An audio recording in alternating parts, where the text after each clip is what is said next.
Hi, I'm Dave Kale. Welcome to this Christian Business Insights podcast show where my goal is to provide you with practical, actionable ideas to help you create businesses and careers of excellence and at the same time multiply your influence for the kingdom. I have been a Christian in business for over 30 years, and I have personally and contractually consulted with over 500 different sales organizations. So in these podcasts, I combine the lessons that I have learned with an out-of-the-box experience and perspective on Christianity that you will find challenging. And we put that together to provide you with practical insights and ideas that you can use to live better and lead better. Welcome to the journey.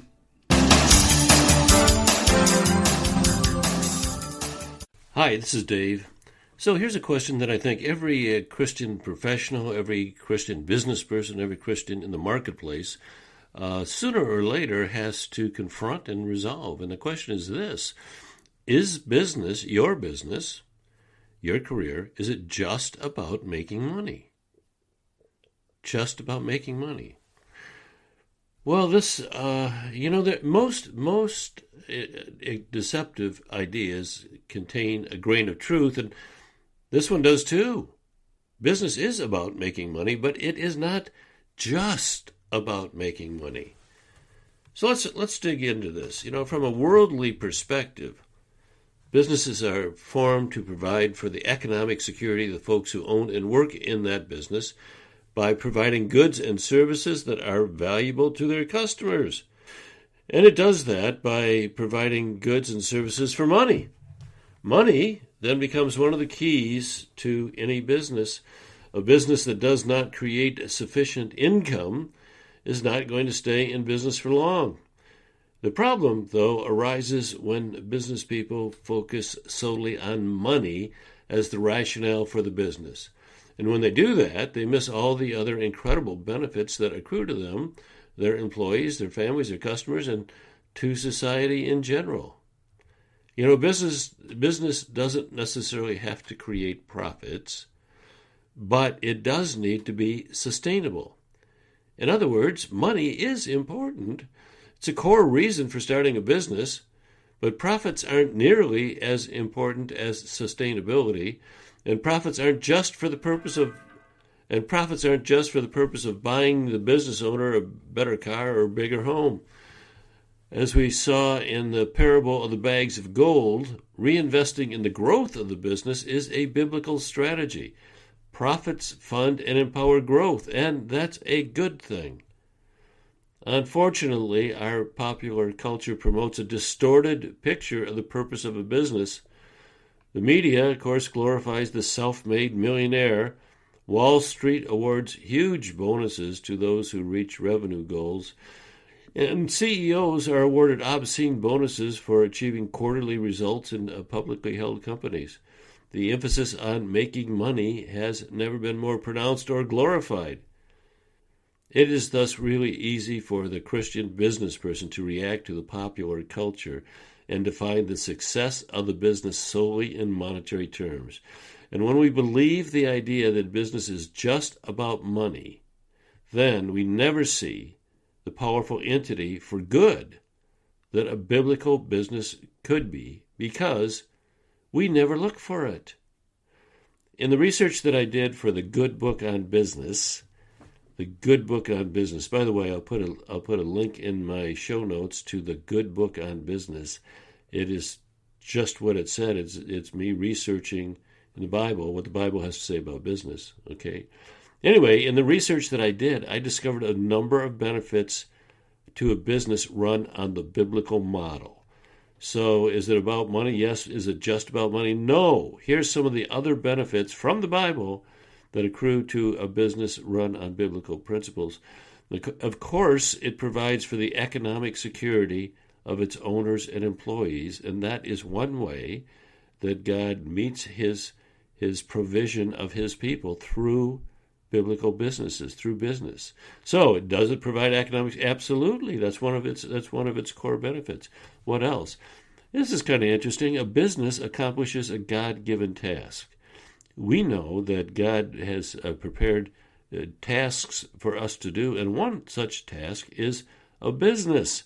So if you have a business or work for a business, what if you were to think of that business as a task, and something given, lent maybe to the people who run it by God, and the task is both God's, and it's also God giving that responsibility for the completion of that task to a certain group of people.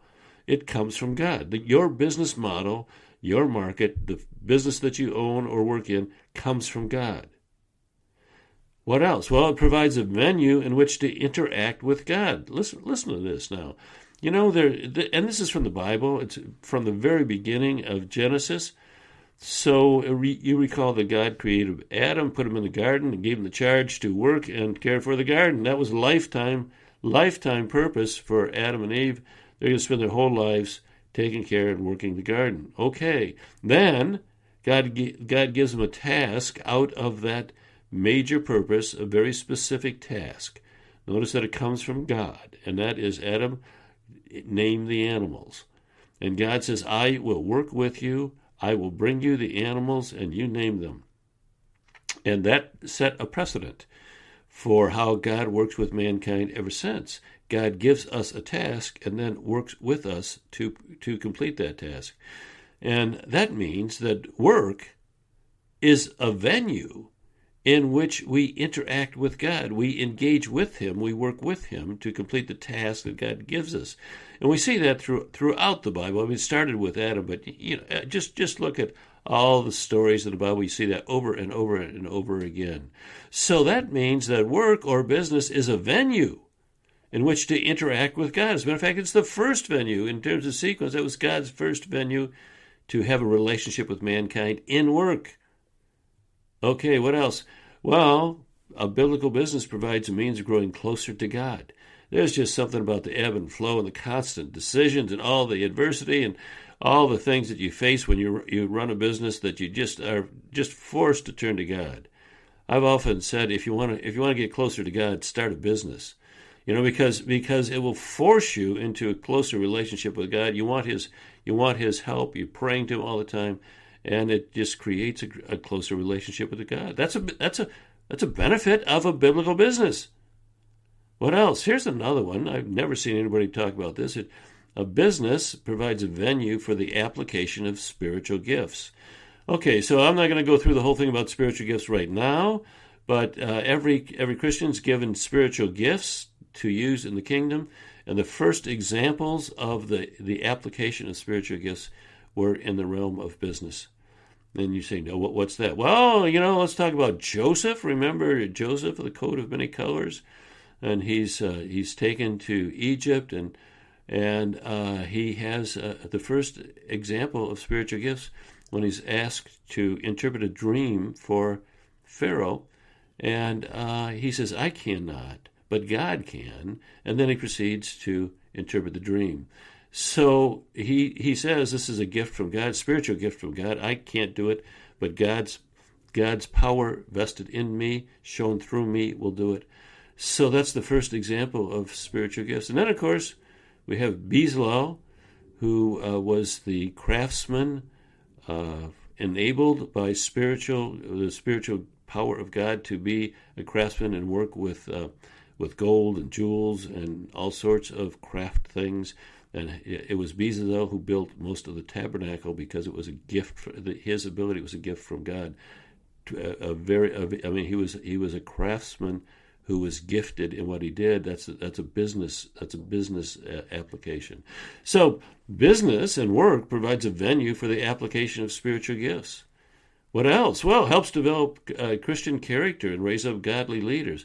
Just take a look at almost all the godly leaders in the Bible where their characters were developed in the world of business. Yeah, David, of course.